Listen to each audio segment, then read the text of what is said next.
morning I would just like to share with you a very, very simple thought from the Word of God. It's abundantly witnessed there. God is not ashamed of you as a believer. And welcome this morning for a simple thought, refreshing thought from the Word of God. Hebrews 2:11 I would like to read, and please come with me on these thoughts.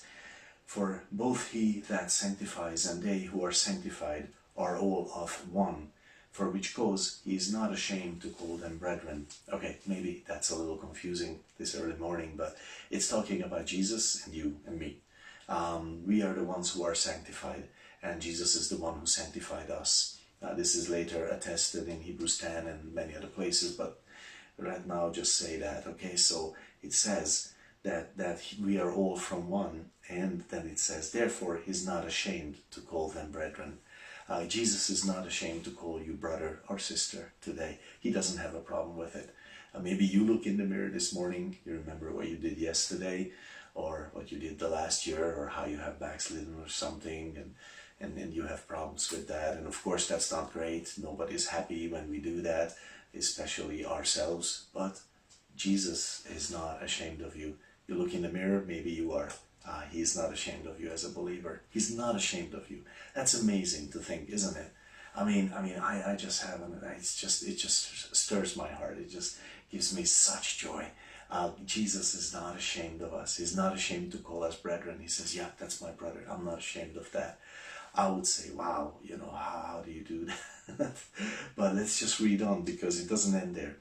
Verse 12, saying, I will declare your name unto my brethren. In the midst of the church I will sing praise unto you.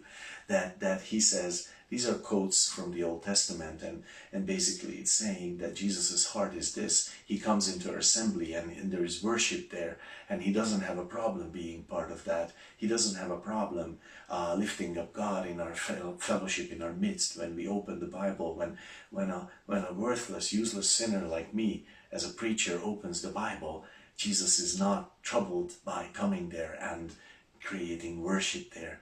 When even though we are, both I who preach and those who listen, we're riddled with so many problems and with failures and whatnot, and that's not how he sees it. He doesn't have a problem lifting up God's name. He doesn't have a problem worshiping there. He doesn't have a problem bringing worship there.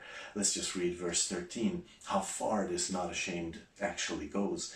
And again, I will put my trust in him. And again, behold, I and the children which God has given me. Now, do you see the pride of Jesus in you there? He says, behold, I and the children whom God has given me. Behold, I, Jesus, and you, who are my child, who are my brother, and I don't have a problem with that. Oh, moreover, and it's not that I'm not ashamed. It's actually that I'm proud of you. As a kid, I never understood what it meant when someone was made an honorary citizen of a city, like let's say our capital here, Budapest. He was made an honorary citizen of Budapest. I was like, what does that mean? It just basically means that the city is proud to say, this guy actually lives here. We're a great place because he lives here. That's how Jesus is with you and me. He says, yeah, this is my brother. And we say, oh, maybe you shouldn't say that so loud. Maybe you shouldn't make a big deal about it, because I'm going to mess up, Already I'm planning to mess up. And please don't make a big deal about it. But Jesus says, no, this is my brother. This is my sister. Look at this.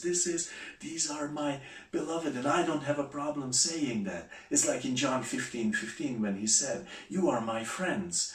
And that's an amazing statement. You're not servants. He was just happy to say it, because he has loved us. He has saved us, Revelations 1:5.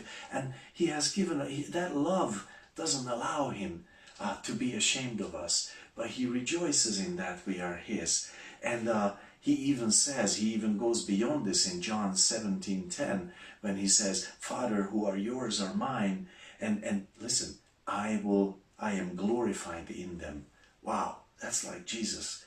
Where are you going with that? Maybe you will not be ashamed in me if I do well today, but that you would be glorified in me. And Jesus says, yes. He just taps on the shoulder. He says, yeah.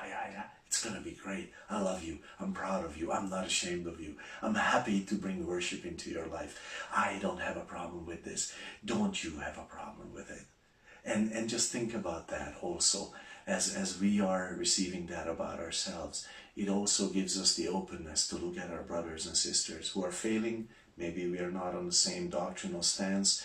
Maybe they have backslidden and so on. And am I then ashamed to say, yeah, John or Martha or Andy, they are my brother, and I'm not ashamed of them. Maybe they are in prison because they messed up so bad, but I am not ashamed of them.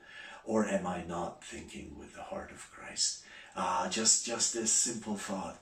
Rejoice in this. Jesus is not ashamed in you today, and you can carry that joy, carry that acceptance, and also impart it to others. God bless you with these thoughts, and I hope this blesses your day.